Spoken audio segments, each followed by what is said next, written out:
Hi guys, good morning. ఏంటో మా అమ్మ పొద్దున్నే కిచెన్లో కనపడుతుంది. ఏం చేస్తుంది చూద్దాం. హాయ్ అమ్మా. హాయ్. ఏం చేస్తున్నావు ఇంత పొద్దున్నే? నేను దిబ్బరొట్ట టమాటా కొత్తిమీర పచ్చడి కాంబినేషన్. ఓకే, ఇది ఇప్పుడు టమాటో కర్రీ ప్రిపరేషనా? టమాటా పచ్చడికి ప్రిపరేషన్. ఏమేమి వేసావు ఇందులో కాస్త మా వ్యూవర్స్కి చెప్పవా? ఆయిల్ 2 స్పూన్స్, జీలకర్ర, ధనియాలు వేగినాక తెల్లవాయిలు వేయాలి. అవి వేగినాక పచ్చిమిర్చి బాగా వేగినాక మళ్ళీ టమాటా ముక్కలు చిన్న కట్ చేసుకొని అన్నీ వేసి మగ్గించాలన్నమాట. ఇప్పుడు ఆల్రెడీ 75% కుక్ ఆల్మోస్ట్ ఉడికిపోయింది. ఇది ఆఫ్ చేస్తున్నాను చూడండి. సో ఆఫ్ చేస్తున్నాను. ఇది పూర్తిగా చల్లారిన తర్వాత కొత్తిమీర వేసేసి మిక్సీకి వేసుకుంటే పచ్చడి రెడీ.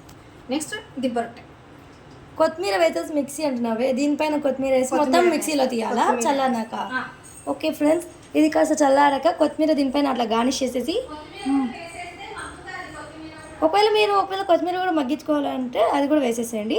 తర్వాత అంతా చల్లగా అయిపోయాక మిక్సీలో వేసేసి గ్రైండ్ చేస్తే అయిపోద్దంట. తర్వాత ఏం చేస్తుందో మళ్ళీ చూద్దాం. కొంచెం చల్లగా అయినాక మళ్ళీ వద్దాం ఫ్రెండ్స్. ఈ వేడి మీదనే కొత్తిమీర వేయాలి, అప్పుడు కొత్తిమీర కూడా బాగా మగ్గుతుంది. దాన్ని చూడండి గాయస్, ఇప్పుడు కొత్తిమీర వేసేస్తుంది మా అమ్మ.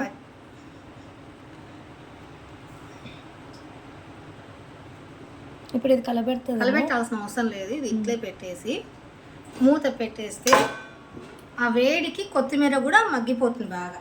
సో గ్యాస్ ఆఫ్ చేశాకే కొత్తిమీర వేసి మూత పెట్టేసింది చల్లారిపోనికి. తర్వాత ఏం చేస్తుందో చూసేద్దాం. ఇప్పుడే చల్లారింది గైస్, మిక్సీలో వేస్తుంది చూడండి.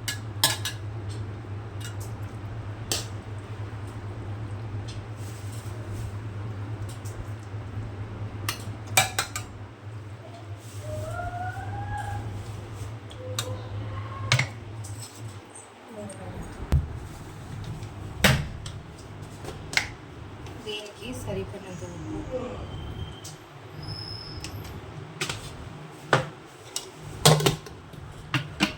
ఇప్పుడు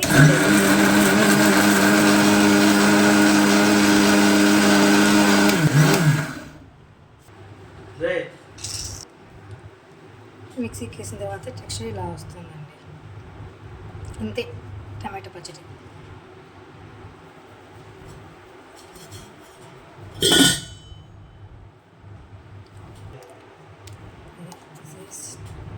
టమాటా పచ్చడి అంటే పోపు కూడా పెట్టచ్చు, ఇలాగే తినచ్చు. మేమైతే ఇలాగే తినేస్తామండి.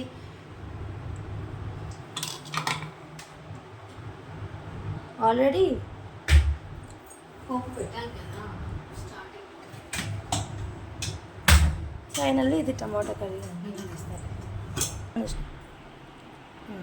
టమాటా పచ్చడి రెడీ. ఇంకా దిబ్బరొట్టె వేయడమే లేట్. ఓకేనా? చూస్తుంటే నోరుపోతుందండి. దిబ్బరొట్టె పిండి అండి.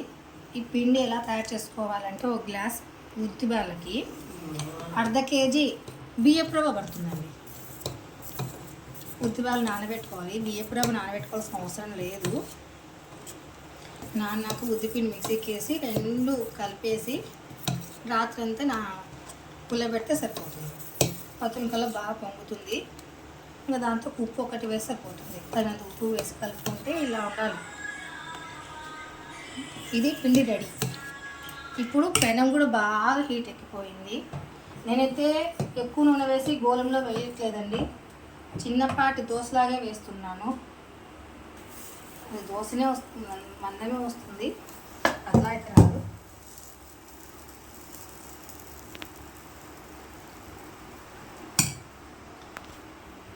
వేసాక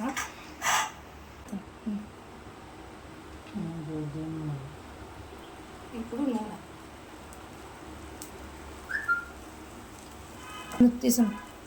నూనె వేయాలి. ఇది ఫుల్ కాదు, సిమ్ కాదు, మీడియం ఫ్లేమ్లోనే కాల్చుకోవాలి ఈ రొట్టె అనేది. ఎందుకంటే పిండి మందం వస్తుంది కదా రొట్టె అనేది, దోశ.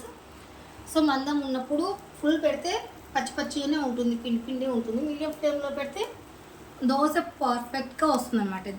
ఈ దిబ్బరొట్టె అనేది పర్ఫెక్ట్గా వస్తుంది. ఓకేనా? మళ్ళీ కాలినాక మీకు చూపిస్తాను. బాగా ఉడికిపోయిందండి ఈ రొట్టె అనేది. మెల్లగా తిప్పాలి. తిప్పిన తర్వాత కొంచెం నూనె ఇచ్చినాము అంటే దోశ అనేది బాగా వస్తుందండి.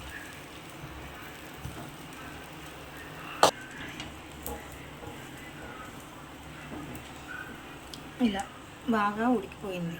ఇంకా సేపు ఒక 2 మినిట్స్లో దిబ్బ రొట్టె రెడీ అవుతుంది. ఇది ఒక్కటి తింటే చాలు, టమ్మీ అనేది ఫుల్ అయిపోతుంది అనమాట. అంటే హెల్తీ టిఫిన్ కూడా చాలా చాలా హెల్త్కి మంచిది. ఓకేనా ఫ్రెండ్స్, ఇంకా తినడానికి సిద్ధంగా ఉన్నారా మీరు? మేమైతే సిద్ధంగా ఉన్నాం. మీరు రండి టిఫిన్ తిందాం. ఓకేనా, బాయ్. మన దిబ్బ రొట్టె రెడీగా ఉందండి. ఇంకా టిఫిన్ చేయడమే కరెక్ట్. దాంట్లో కాంబినేషన్గా టమాటా కొత్తిమీర పచ్చడి. ఎలా ఉంది?